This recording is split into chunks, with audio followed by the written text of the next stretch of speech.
लोकसभा चुनाव 2024 को लेकर समाजवादी पार्टी और कांग्रेस का गठबंधन फाइनल हो गया है। दोनों पार्टियों में गठबंधन के फॉर्मूले पर सहमति आखिरकार बन गई है।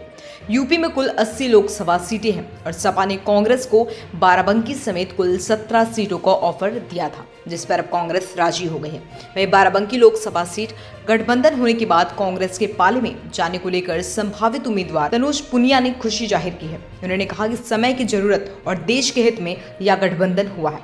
यह गठबंधन उत्तर प्रदेश में एक मजबूत ताकत के रूप में उभर कर आएगा।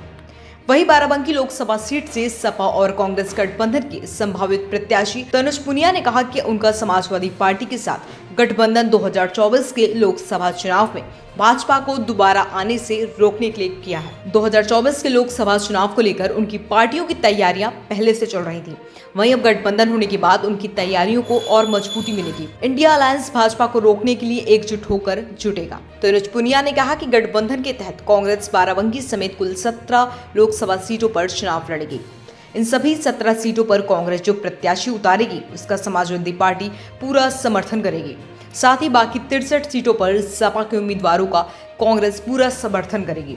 उन्होंने कहा कि सपा और कांग्रेस का गठबंधन उत्तर प्रदेश में एक मजबूत ताकत के रूप में उभर कर आएगा। वहीं 2024 के लोकसभा चुनाव में उत्तर प्रदेश पूरे देश की राजनीति तय करेगा। तनुज पुनिया ने राहुल गांधी और अखिलेश यादव को धन्यवाद दिया। उन्होंने कहा कि समय की जरूरत और देश के हित में यह गठबंधन हुआ है।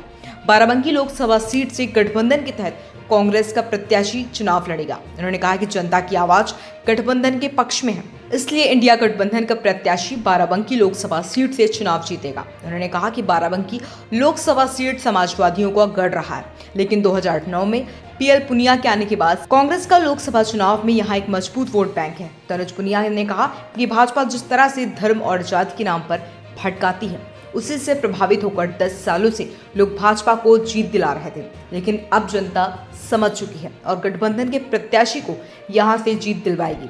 वहीं सपा का पूरा सहयोग भी हमें मिलेगा। तनुज भाई, गठबंधन हो गया है, बाराबंकी गठबंधन के उसमें आई है, क्या तैयारियां हैं इस बार? देखिए, तैयारियां तो हमारी जब गठबंधन नहीं भी था तब से चली आ रही हैं। लगभग हर 2022 का चुनाव खत्म हुआ, उसके बाद से हमारी तैयारी शुरू हो गई थी। हम लोग का संगठन का काम था। संगठन में हर बूथ पे 11 लोगों का गठन करना है। ब्लॉक कमेटी, नया पंचायत कमेटी, नया पंचायत अध्यक्ष, ब्लॉक अध्यक्ष, सब पूरा जो जहाँ पे सिस्टम होता है जिसमें चुनाव लड़ाया जाता है, तो वो पूरा सिस्टम रेडी हो गया था। लेकिन जब गठबंधन अब क्योंकि कई दिनों से बात चल रही थी तो वो भी दिमाग में था, और माननीय अखिलेश यादव जी और माननीय राहुल गांधी जी के नेतृत्व में ये गठबंधन हुआ है। आज़ाद समाज पार्टी भी इसमें शामिल है, चंद्रशेखर रावण जी की। तो ये जो गठबंधन हुआ है ये देश हित में गठबंधन हुआ है, और मैं समाजवादी पार्टी के शीर्ष नेतृत्व को विशेष रूप से अखिलेश यादव जी को धन्यवाद देना चाहूँगा कि उन्होंने बाराबंकी की सीट और अन्य 16 सीटें कांग्रेस पार्टी को दी हैं। उसके लिए मैं बहुत आभारी हूँ उनका। और विशेष रूप से बाराबंकी जहाँ से हम लोग हैं वो कांग्रेस पार्टी के खाते में आई है, और हम लोग समाजवादी पार्टी के साथ समन्वय बना के, सामंजस्य बना के और बहुत मजबूती से बाराबंकी की सीट लड़ेंगे और गठबंधन के खाते में ये सीट जाएगी। जो माहौल है, जो परिस्थितियां हैं, उसके हिसाब से जो ये गठबंधन हुआ है, कितना बल मिलेगा जो विपक्षी दल हैं? नहीं, बहुत बल मिलेगा। विपक्षी दलों को बहुत बल मिलेगा, क्योंकि पिछले अगर 2019 का चुनाव देखें तो 37% ही भारतीय जनता पार्टी का वोट शेयर था और 63% इनके खिलाफ में वोट गया था। लेकिन वो 3-4 दलों में बंट करके और भारतीय जनता पार्टी सरकार बना ले जाती थी। लेकिन अब ऐसा नहीं है, क्योंकि सब लोग सब साथ हो गए हैं।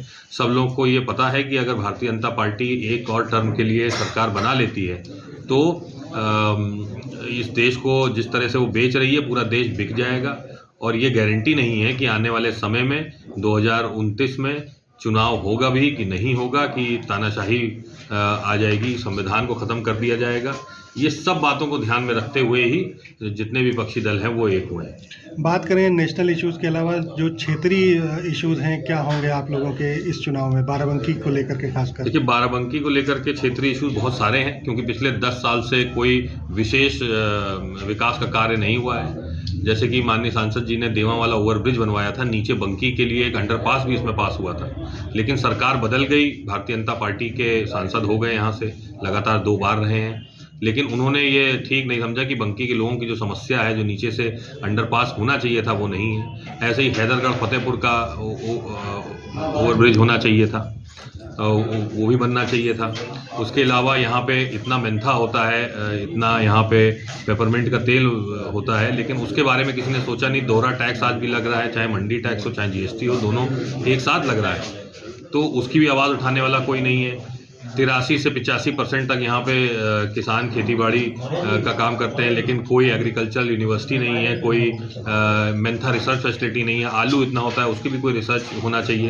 तो एक कॉलेज की ज़रूरत है, एक यूनिवर्सिटी की ज़रूरत है यहाँ पे, जो किसानी खेतीबाड़ी से जुड़ी हुई हो, एग्रीकल्चरल यूनिवर्सिटी की ज़रूरत है। ये सब बातें किसी ने क्षेत्रीय बात सोची नहीं, और अब ये क्योंकि समय बहुत हो गया है, 10 साल से ये बाराबंकी विकास से अछूता है, तो हम लोग का ये प्रयास है, चाहे समाजवादी पार्टी हो, चाहे आज़ाद समाज पार्टी हो, चाहे कांग्रेस पार्टी हो, सबका ये विचार है कि इसको बदला जाए और बाराबंकी में फिर से विकास हो।